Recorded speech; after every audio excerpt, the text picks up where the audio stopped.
Bonjour à tous, aujourd'hui on se retrouve pour une nouvelle vidéo. Cette fois-ci c'est une vidéo de programme de seconde. Aujourd'hui on va aborder les nombres réels. La vidéo va être découpée en trois parties. Une première partie sur la nature des nombres, une deuxième partie sur la notion d'intervalle et la dernière partie on traitera des valeurs absolues. Comme pour les mots, il existe des catégories de nombres, donc des natures d'un nombre. Ici je les ai tous renotés, je vais les expliquer une à une. Donc en premier, il y a les entiers naturels, donc c'est les nombres positifs compris entre 0 et plus l'infini. Donc par exemple 1, 2, 3, 100, etc., etc. Ensuite, à cela, on ajoute les entiers relatifs. Donc c'est tous les nombres positifs et négatifs. Donc par exemple moins 1, moins 2, moins 3, mais aussi 1, 2, 3. En fait, les entiers naturels sont des entiers relatifs. Ils sont emboîtés, je représenterai le tout à la fin après avec un schéma. Ensuite, on a les décimaux. Donc ça, c'est les nombres à virgule avec un nombre avec un chiffre après la virgule qui est fini. Si c'est une suite infinie de chiffres après la virgule, c'est pas un décimal. Donc on a par exemple 1,2, 3,6 et des exemples, il en existe une infinité. Ensuite, il y a les rationnels. Donc les rationnels, c'est des nombres qu'on peut écrire de la forme A sur B, avec A un nombre naturel ou relatif, et B un nombre naturel ou relatif. Donc du coup, on a par exemple 2 tiers, 4 demi, etc., etc. Et enfin, on a les réels. Donc les réels, ça englobe tout le reste. Et donc on a par exemple pi racine de 2. Et les réels, c'est les nombres qu'on va utiliser jusqu'en première. En terminale, on va découvrir un nouvel ensemble qui s'appelle les complexes, mais vous avez le temps, on verra ça par la suite. Ici, j'ai renoté le schéma de la nature de tous les nombres. Donc ici, il y a toutes les catégories. Ce qu'il faut comprendre, c'est que les natures, elles sont emboîtées l'une dans l'autre. Par exemple, un entier naturel, c'est un nombre réel. Un entier relatif, c'est également un nombre réel, mais c'est par exemple aussi un nombre décimal ou un nombre rationnel. Donc, en premier, on a les entiers naturels. J'ai écrit leur notation à chaque fois, donc c'est un n avec une double barre pour la première barre du n. Ensuite, pour les entiers relatifs, on note ça z, donc z avec une double barre également. Pour les décimaux, c'est tout simplement D, comme la première lettre, voilà. Pour les rationnels, c'est Q. Pour quotient, on a un quotient en fait d'un nombre par un autre. Et enfin, les réels. Donc j'ai renoté à chaque fois les exemples. 1, 2, 3, moins 1, moins 2, moins 3, 1,2, etc. 2 tiers, pi, racine carrée de 2. Donc voilà, ici c'est un schéma qui regroupe tout ce que j'ai dit précédemment et ça permet de visualiser dans l'ensemble et de voir que les catégories sont bien emboîtées l'une dans l'autre. On peut maintenant passer au grand 2 et à la notion d'intervalle. Donc un intervalle, qu'est-ce que c'est? Ça comprend tous les nombres réels entre les deux extrémités de cet intervalle. On appelle ça des bornes. Donc il existe trois types d'intervalles, j'ai noté les trois ici et je vais les expliquer. Donc premièrement, on a les intervalles fermés.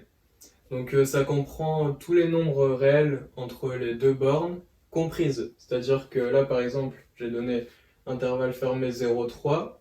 C'est-à-dire que 0 et 3, ils font partie de cet intervalle. C'est là la différence avec l'intervalle ouvert. Donc un intervalle ouvert, ça comprend tous les nombres réels entre les deux bornes, exclus. Ça veut dire que les deux extrémités ne font pas partie de cet intervalle. Si on prend l'exemple de l'intervalle ouvert 5, 8, 5 et 8 ne font pas partie de cet intervalle, mais tous les nombres réels qui existent entre 5 et 8, eux, en font partie. Et le dernier intervalle, c'est l'intervalle semi-ouvert. Donc là, en fait, ça comprend tous les nombres réels entre les deux bornes, dont l'une qui est comprise et l'autre exclue. Par exemple, ça, c'est l'intervalle semi-ouvert moins 1, 6, ouvert en 6. Donc du coup, moins 1, il fait partie de cet intervalle, mais 6, lui, il est exclu, il ne fait pas partie de l'intervalle. Il existe un lien entre les intervalles et les inéquations. Alors, en effet, les solutions d'une inéquation, elles peuvent être écrites sous la forme d'un intervalle. Donc ici, il y a 4 exemples, c'est les exemples qui existent pour les inéquations lorsqu'on veut les représenter sous forme d'un intervalle. Donc quand on dit que x est supérieur ou égal à a, ça correspond à l'intervalle semi-ouvert a plus l'infini. Donc petite remarque, lorsqu'on a plus ou moins l'infini, c'est toujours ouvert, c'est une notation mathématique. Donc on aura toujours des intervalles soit ce sera toujours ouvert en plus ou moins l'infini. Par contre, ici, c'est fermé en A parce qu'on a ou égal. Donc ça veut dire que x, il peut prendre la valeur de A, donc c'est compris dans cet intervalle. Par contre, pour x strictement supérieur à A, alors on ouvre en A, parce que x ne peut pas prendre la valeur de A, donc il n'est pas compris dans l'intervalle A plus l'infini ouvert. Pour x inférieur ou égal à A, cette note moins l'infini A fermée, donc pour les mêmes raisons qu'ici, parce qu'on a un ou égal, donc du coup x peut prendre la valeur de A. Ici on commence par moins l'infini parce que c'est inférieur, donc ça va de moins l'infini jusqu'à A, c'est toutes les valeurs précédentes. Et pour x strictement inférieur à A, donc de la même manière qu'ici, c'est ouvert en moins l'infini et ouvert en A. X ne peut pas prendre la valeur A. Je vais représenter ça avec une droite graduée pour visualiser un petit peu mieux. Donc j'ai représenté ici plusieurs droites, donc les droites des réels, qui vont de moins l'infini à plus l'infini partout. Donc ici on prend une valeur quelconque A. Pour l'inéquation x supérieur ou égal à A, ça comprend toutes les valeurs entre A et plus l'infini, A comprise. Donc A fait partie des valeurs prises par x. Pour x strictement supérieur à A, c'est la même chose, sauf que cette fois-ci, A est exclu.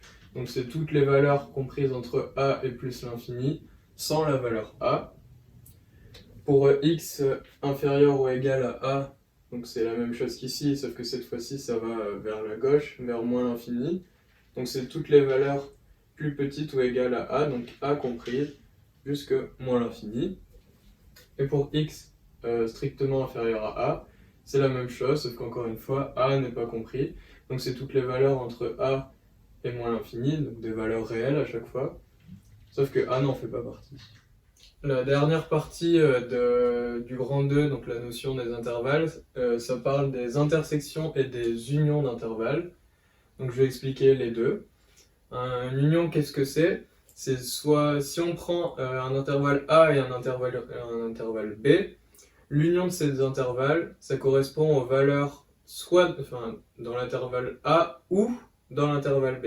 Donc si on prend un exemple, on a par exemple ici l'intervalle fermé AC union BD.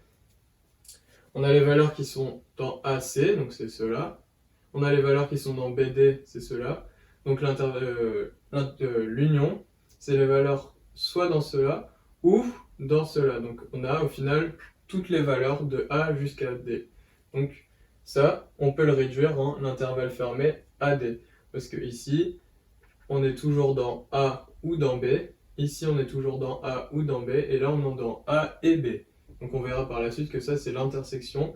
Et l'union, donc c'est tout l'ensemble de A à D. Donc maintenant l'intersection, donc c'est noter un U à l'envers. Donc si on prend toujours le même intervalle, un intervalle A et un intervalle B, l'intersection ça correspond aux valeurs qui sont dans A et dans B. Donc si on reprend ici, j'ai renoté exactement le même, j'ai oublié les lettres, donc je vais prendre cet exemple ici. Les valeurs qui sont à la fois dans A et dans B, ici on est dans A, ici on est dans B, ici on n'est que dans B, on n'est plus dans A, ici on n'est que dans A, on n'est plus dans B. Mais ici, on voit qu'on est à la fois dans A et dans B. Donc l'intersection de l'intervalle AC fermé et BD fermé, on va prendre fermé, c'est BC fermé. Ici, j'avais pris ouvert pour montrer que, par exemple, la seule différence, c'est qu'en B, c'est ouvert ici. On voit que là, comme c'est exclu, B, il n'en fait pas partie, mais le reste en fait partie, il n'y a pas de souci. On peut maintenant passer au grand 3, donc les valeurs absolues. J'ai noté ici la définition. Donc, la valeur absolue de A, donc un nombre A quelconque, c'est A si A est positif ou nul, ou moins A si A est négatif ou nul. Ça peut paraître pas très clair là-dessus, donc je vais montrer un exemple. On a ici 5. 5, c'est A. La valeur absolue de 5, c'est 5. Parce que 5 est positif. Par contre, la valeur absolue de moins 5, c'est moins 5. Parce qu'on a moins A. Donc A, c'est moins 5. Moins A, donc moins 5. Moins, ça fait plus. On a 5. Et donc du coup, ça représente bien la définition. Et si on devait le dire de manière assez grotesque, quand on a une valeur absolue, en fait, on retire le négatif. Donc par exemple, ici, on voit pas qu'il y a de négatif, donc on laisse 5. Et si on voit qu'il y a du négatif, bah, on l'enlève. C'est assez grossier, mais pour comprendre, c'est un peu plus simple. Donc on a plusieurs propriétés pour la valeur absolue. Donc ici, pour les propriétés, je vais prendre deux nombres réels, x et y, avec y différent de 0, parce que par exemple, ici, on va diviser par y. Donc là, ici, il y a 7 propriétés. Si on dit, déjà tout d'abord, la valeur absolue de x, elle est supérieure ou égale à 0. Comme je l'avais dit avant assez grossièrement, on enlève le signe moins. Donc c'est que c'est forcément positif.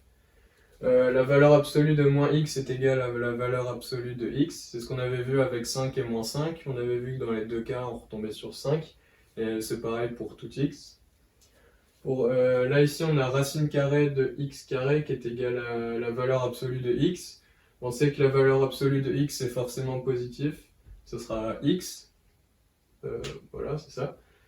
X carré, peu importe le signe, ce sera toujours positif aussi, parce qu'on a du carré, donc moins par moins, ça fait plus. Et ensuite, on fait la racine carrée du carré, donc on retombe sur x. Donc la valeur absolue de x, c'est x, et la racine carrée de x carré, c'est x. Ensuite, quand on dit que la valeur absolue de x est égale à 0, ça veut forcément dire que x est égal à 0 parce qu'il n'y a pas de signe pour 0, en fait il est à la fois positif et négatif.